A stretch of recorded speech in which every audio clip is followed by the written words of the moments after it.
The truth occurs. The truth occurs. Hi everyone.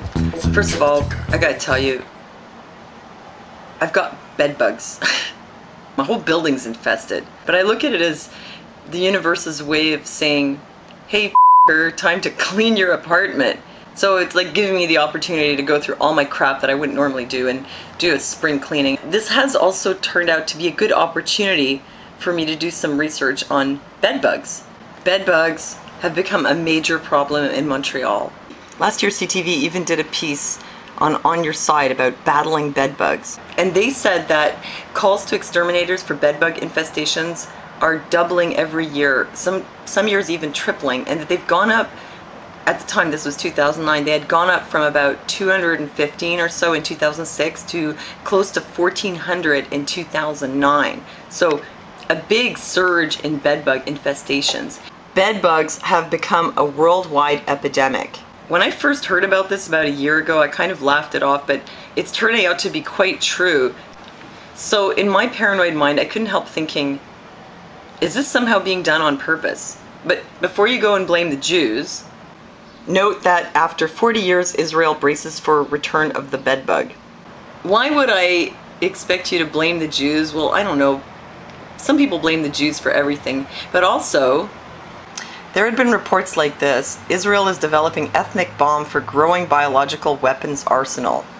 And some of the microbiologists linked to ethno-specific bioweapons had later been found dead.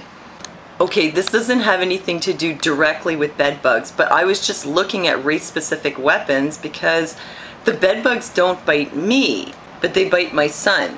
But then I found out that it's kind of like that everywhere, and it's probably got something to do with your levels of vitamins, or maybe he's just fresher meat, I don't know. But what kind of crazy people would use bed bugs as a biological weapon anyway? Because everywhere you look, you'll be told that bed bugs are not known to spread disease. But then I found this, Al-Qaeda's weapons of mass hysteria. All right, you've probably heard this kind of thing before, that one day terrorists might harness and weaponize smallpox and then use it against the target population. Well, it turns out that that might not be possible, not directly. According to this, Dr. Charles A.R. Campbell discovered the cause and cure of smallpox. What he discovered is that smallpox is not contagious person to person. It requires a vector, and that vector is the bedbug. Now, I know that the CDC says otherwise. According to the CDC, it's transmissible generally by direct and fairly prolonged face-to-face contact, which tells me that it's really not that contagious.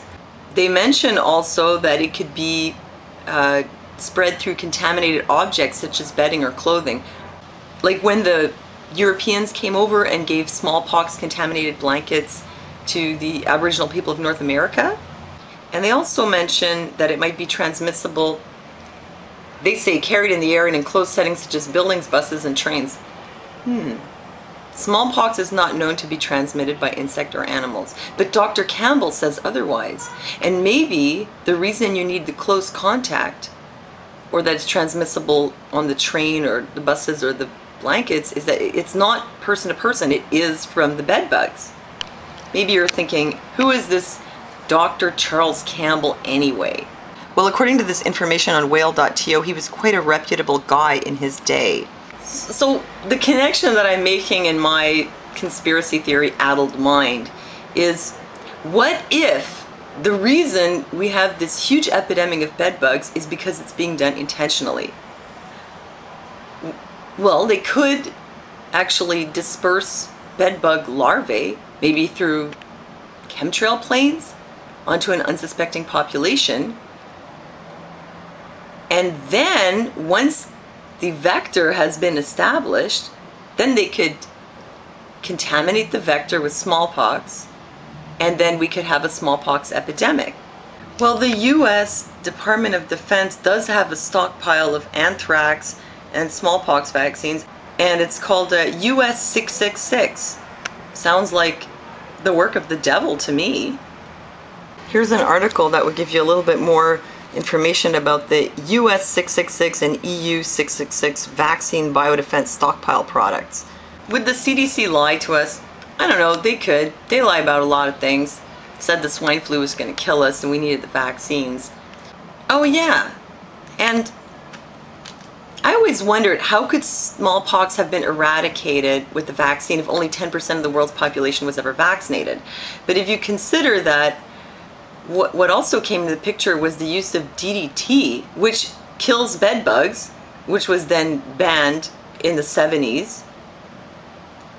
Maybe it was the DDT getting rid of the bed bugs that actually got rid of smallpox. You know, if you get rid of the vector, you get rid of the epidemic.